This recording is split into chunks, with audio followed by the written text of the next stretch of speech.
नमस्कार विद्यार्थियों, आप सबका फिर से स्वागत है अल्पेश सर की हिंदी क्लास में। तो आज हम पढ़ने वाले हैं कक्षा 10वीं की हिंदी क्षितिज पाठ 8 झांसी की रानी, जिसका भाग 1 आपके सामने आ रहा है। आइए हम शुरू करते हैं बिना वक्त गवाए।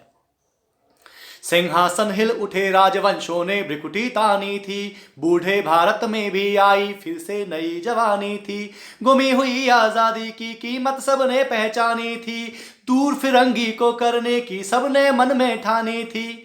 चमक उठी सन 57 में वह तलवार पुरानी थी, बूंदेले हर बोलों के मुंह हमने सुनी कहानी थी। खूब लड़ी मर्दानी वह तो, खूब लड़ी मर्दानी वह तो झांसी वाली रानी थी, खूब लड़ी मर्दानी वह तो झांसी वाली रानी थी।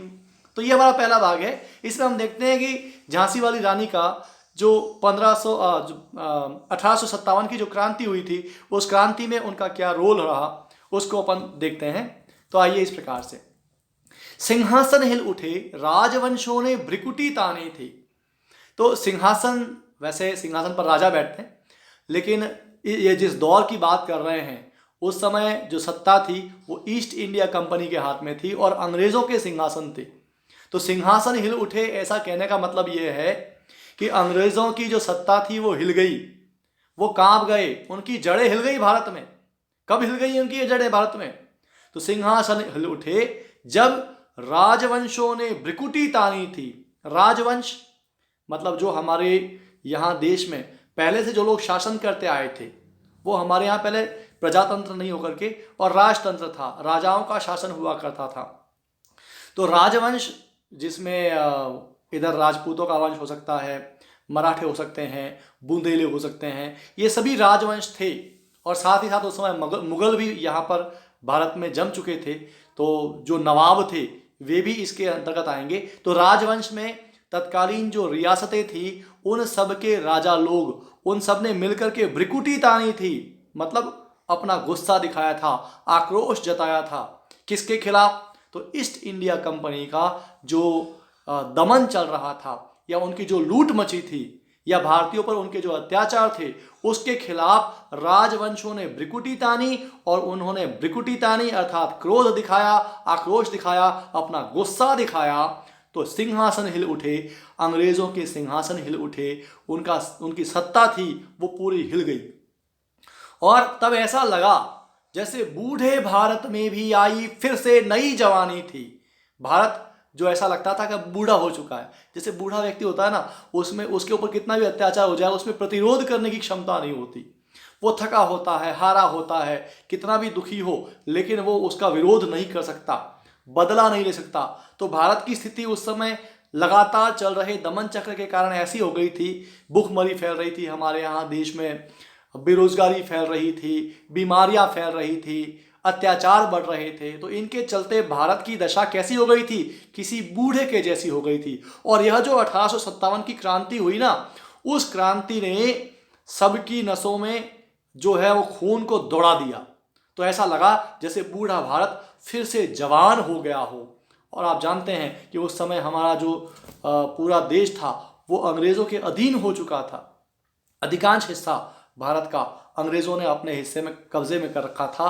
तो गुमी हुई आज़ादी की कीमत सबने पहचानी थी। अब तक हम जो अपनी आज़ादी खो चुके थे, और जो आज़ादी हम गुम गई थी या जो आज़ादी खो चुकी थी, उसकी कीमत हर एक भारतीय उस समय जान गया था। हर लड़ने वाला योद्धा, हर लड़ने वाला राजवंशी ये जान गया था कि वास्तव में आज़ादी जो है वो कितनी महत्वपूर्ण है, कितनी कीमती है। और इसीलिए सबने ठानी थी, दूर फिरंगी को करने की सबने मन में ठानी थी। जो फिरंगी थे, जो अंग्रेज थे, उन्हें दूर करने की सबने मन में ठान रखी थी। मतलब सबने ये पक्का निश्चय, ठानना, मन में ठानना मतलब मन में पक्का निश्चय कर लिया था। किस बात का पक्का निश्चय कर लिया था? कि इन फिरंगियों को, इन अंग्रेजों को इस देश से हमें बाहर निकाल फेंकना है। इस बात का उन्होंने निर्णय कर लिया था।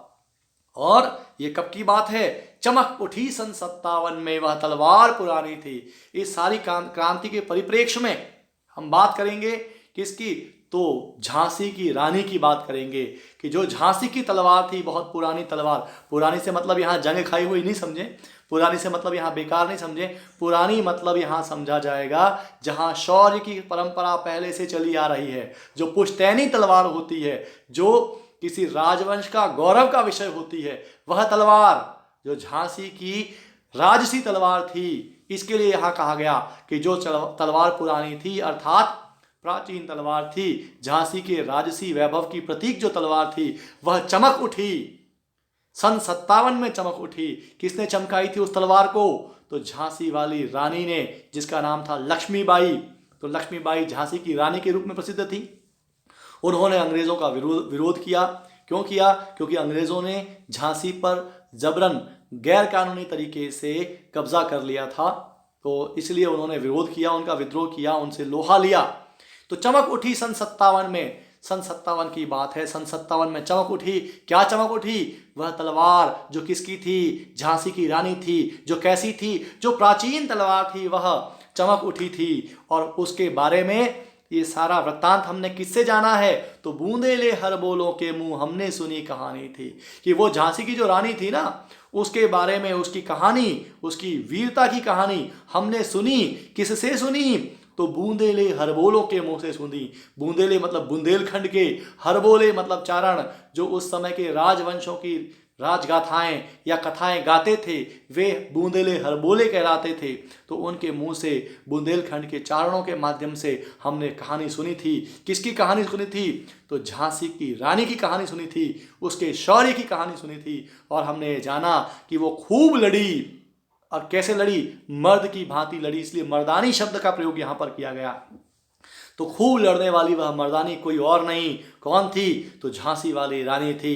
ये जो कविता है, इसे पढ़ने पर हमारा जो अंग अंग है वो फड़क उठता है, हमारी नसों में जो रक्त का प्रवाह है वो तेज हो जाता है। तो निश्चित रूप से यहाँ पर जो भाव है, आक्रोश के भाव व्यक्त किए गए हैं, इसलिए यहाँ वीर रस है, इस बात को हमें समझना होगा। ओज गुण है, इस बात को हमें समझना होगा।